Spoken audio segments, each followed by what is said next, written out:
Hello, this is another career series video for high schoolers. Our career series include live online sessions, career assessments, group coaching, career videos such as this one, as well as one-on-one coaching. Today we are privileged to have, okay, so Kathleen, to start off, could you please just tell us what your current profession is? I'm currently an artificial intelligence researcher. So my formal training is in mathematics and computer science. That's what I studied for my undergrad. And my career thus far, within my career thus far, I've worked in various roles whose basis has been writing code. So I've worked as a data scientist, and now I am an artificial intelligence researcher.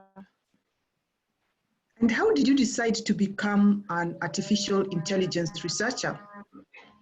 I didn't start out wanting to do this. Ever since I was very young, I wanted to study medicine. So this is one thing that was constant in my life for maybe 16 years. And then I did community service at a hospital and realized that this was not going to work out. I couldn't become a doctor. So it was a bit of a panic because I had maybe 2 years of high school left. So it was a very mechanical decision-making process because I looked at the subjects that I got the highest marks in, and then started to research what careers they were the basis of. And computer science is one of those things that came up at the top of the list.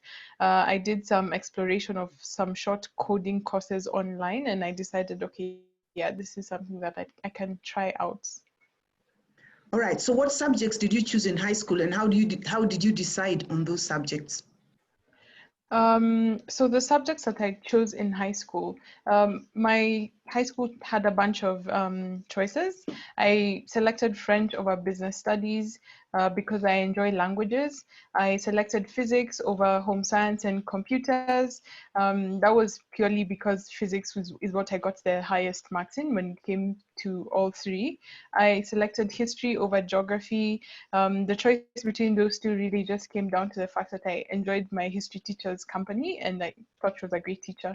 And then I went to a school where biology and chemistry were compulsory, so that gave me all the sciences, and in addition to all other compulsory subjects in Kenyan high school, so your math, English, Swahili. Yeah. All right. So what would you say are the qualities required to be a good artificial intelligence researcher? I would say that the main quality is an ability to learn. And this is just if you're working in any field in technology. There is a lot in the field that you cannot possibly comprehensively learn it in school.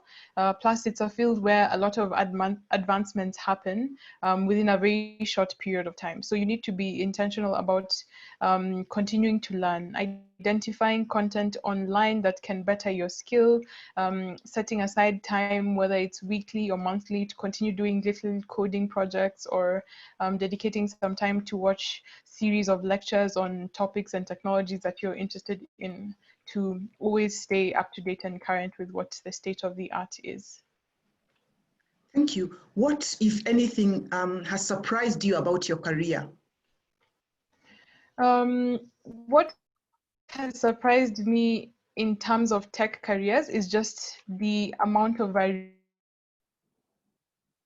other careers and professions. You can also have to start a lot.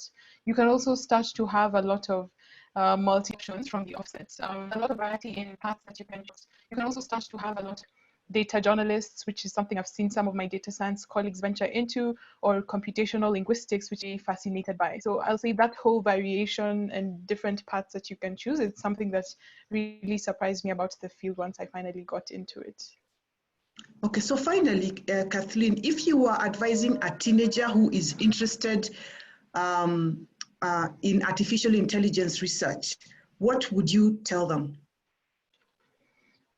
I would say, as career advice to someone who is considering going into this, if you have access to a computer, a web browser, and an internet connection, I'd say you can get online today and start writing code and figure out if it's something that you would like to engage in the longer term. So yeah, I'd say you can actually start today without having that university degree. So just start and see how you like it. Thank you. Thank you very much for that, for sharing about your career, Kathleen. This is just a reminder that this is a career series video from Life Skills Coaching Consultant. We also have live online workshops that you can sign up for. So you can always send me an email, jackie@lifeskillscoaching.co.ke, or visit our website, lifeskillscoaching.co.ke. Thank you very much, Kathleen, and all the best as you continue pursuing your career. Thank you for having me.